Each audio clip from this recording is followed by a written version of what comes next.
एक आपकी बात कि ये एमएल खटक साहब all of out of the blue ये कहाँ से आया, क्योंकि मैंने भी जब ये मेरी नज़र से गुजरी तो मैंने इनको सर्च करने की कोशिश की कि इनकी पहले कोई बुक्स हो, ये कोई नामी गिरामी शख्सियत हो, लेकिन मुझे एटलीस्ट ये कहीं चीज़ मिली नहीं।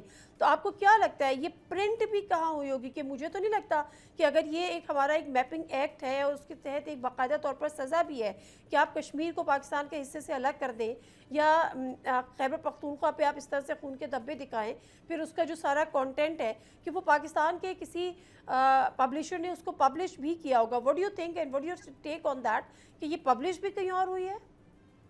देखिए नादिया, जो पाकिस्तान की सियासत में हो, आपके एकेडमिया में हो, सिविल सोसाइटी में हो, इस तरह का कोई नाम, बड़ा नाम एमएल का नाम का नहीं। एमएल वली खान के साहबजादे हैं, वो आजकल बीमार हैं, उनके वालिद बीमार हैं और एमएल वली खान साहब एएनपी को लीड कर रहे हैं।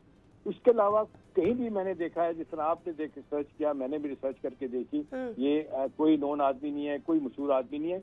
ये किताब लिखवाने का मकसद ही जो है, अभी देखें अगर पाकिस्तान की हुकूमत ये कोशिश करेगी कि ये इंसाफ से पूछा जाए कौन है, तो मेरा नहीं ख्याल कि पता चलेगा, यही पता चलेगा कि घोस्ट राइटर है, फिर हुकूमत इसके पीछे जाएगी। इस मुल्क में है भी कि नहीं है?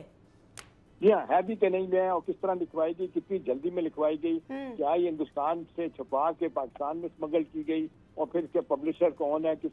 तो मेरा ख्याल है कि सब लोगों को पता है। छोटे से छोटा पब्लिशर भी जो नादिया है, तो जब उसको कोई चीज किताब लिखने के लिए दी जाती है तो वो बाकायदा चेक करता है, पता करवाता है, बंदे की बैकग्राउंड देखता है, और फिर वो खुद अपने तौर पर पढ़ता है, पढ़ाता है, लोगों से पूछता है कि जी इसमें कोई पाकिस्तान के खिलाफ कंटेंट तो नहीं है, कोई मवादा ऐसा तो नहीं है। तो मेरा नहीं ख्याल कि ये कोई नॉन पब्लिशिंग हाउस जो है ना, उसने ये काम किया होगा। इवन अननोन पब्लिशिंग हाउस भी जो पाकिस्तान में रजिस्टर्ड भी होंगे कहीं ना कहीं, वो भी ये काम नहीं करेंगे। तो ये बड़ा वाज़ेह तौर पे लग रहा है कि ये पाकिस्तान के खिलाफ, पाकिस्तान बैशिंग का एक वन ऑफ दी एक नमूना कह सकते हैं जो हिंदुस्तान की तरफ से मुबैना तौर पर, मैं तो यही कहूँगा।